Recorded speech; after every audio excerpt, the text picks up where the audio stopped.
Почему хлеб трескается при выпечке и у него разрывается корка?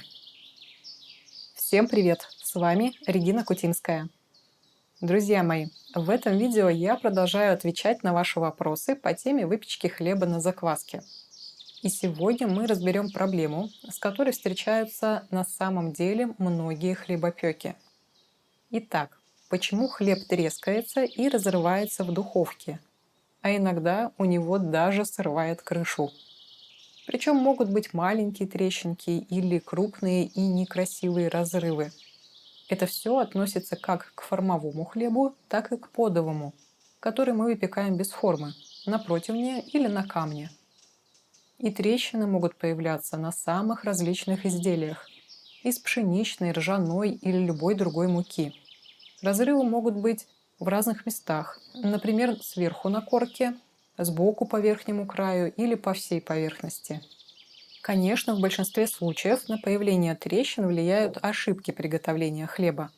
Но есть два момента, которые я сразу хочу выделить и исключить из этого списка. Во-первых, иногда трещинки должны присутствовать на хлебе по рецепту в качестве декоративных элементов. Они только украшают выпечку. Например, мой луковый хлеб всегда получается с трещинками. И мне это нравится. Еще есть рецепт ржаного финского хлеба. У него тоже всегда красивые небольшие трещинки по всей поверхности. Смотрится просто шикарно. Во-вторых, если вы не следуете готовому рецепту, ингредиентам, рекомендациям, а вносите какие-либо свои коррективы, будьте готовы, что с хлебом может произойти все, что угодно. Опытный хлебопек, конечно, может заранее предположить, как его личные изменения отразятся на результате. Но начинающим пекарям бывает сложно сориентироваться, поэтому лучше следовать рецепту.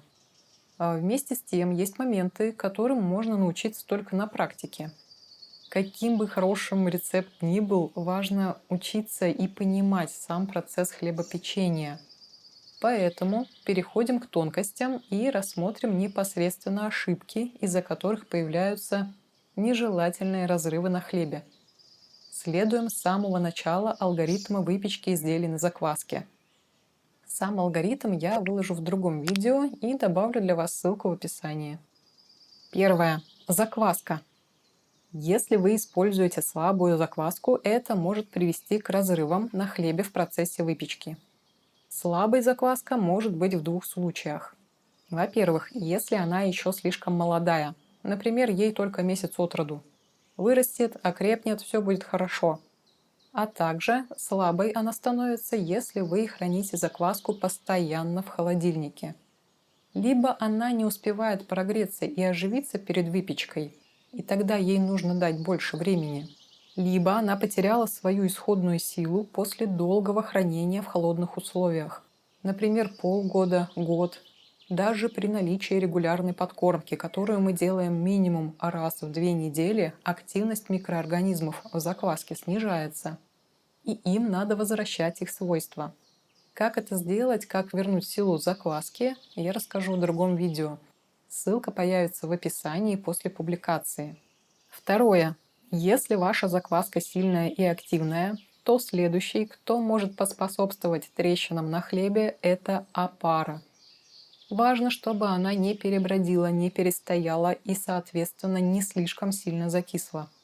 Если это все-таки случилось, то у хлеба, особенно у ржаного, могут появляться неравномерные разрывы по всей поверхности корки, а также белые некрасивые разводы.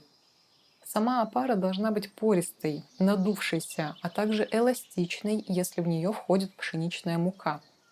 Все подробности есть в отдельном видео, ссылка в описании. Выделю главное. Если вы видите, что опара перебраживает, то нужно либо сокращать время ее выстаивания, либо снижать температуру, при которой она бродит. Третье. Следующая ошибка – замес теста. Как правильно его делать, в каждом рецепте всегда уточняют. Это важно, так как подход к замесу всегда отличается от вида муки, от того, формовой будет хлеб или подовый. Например, ржаное тесто нужно замесить только один раз. Второй раз перемешивать его нельзя. Оно может даже не подняться и, скорее всего, пойдет трещинами. Также замес должен быть качественным. Кое-как перемешать тесто за 3 минуты не пойдет. Надо делать все хорошо. Четвертое. Формовка теста.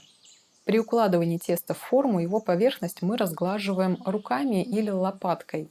Если где-то будет маленькая трещинка или неравномерная утрамбовка, то это место обязательно прорвет при выпечке. Пятое. Выбраживание теста. Часто отходит или рвется корка у хлеба из-за того, что тесто не дошло и его рано отправили в духовку. Этот момент лучше всего удается отследить с опытом, когда хлебная интуиция уже развита. А то бывает, смотришь, вроде тесто поднялось, отправляешь его выпекаться, а в итоге у хлеба сорвало крышу. Но когда навык хлебопечения развивается, начинаешь подмечать все мельчайшие нюансы. И, например, видишь, что тесту нужно постоять еще хотя бы 10-15 минут, и тогда все будет хорошо. Поэтому в хлебопечении важно не только следовать рецепту, но и учиться, понимать, какие условия расстойки опары и теста именно у вас. Возможно, им нужно больше или меньше времени, либо изменить температуру. Шестое. Также трещины по верхнему краю часто появляются именно у ржаного формового хлеба из-за того, что в этом месте скапливается влага или масло. Например, вследствие того, что мы влажными руками или лопаткой разравниваем поверхность теста, и воды получается много, то она сливается к стенкам, и в этом месте тесто сильно намокает. То есть по всей поверхности получается неравномерная влажность.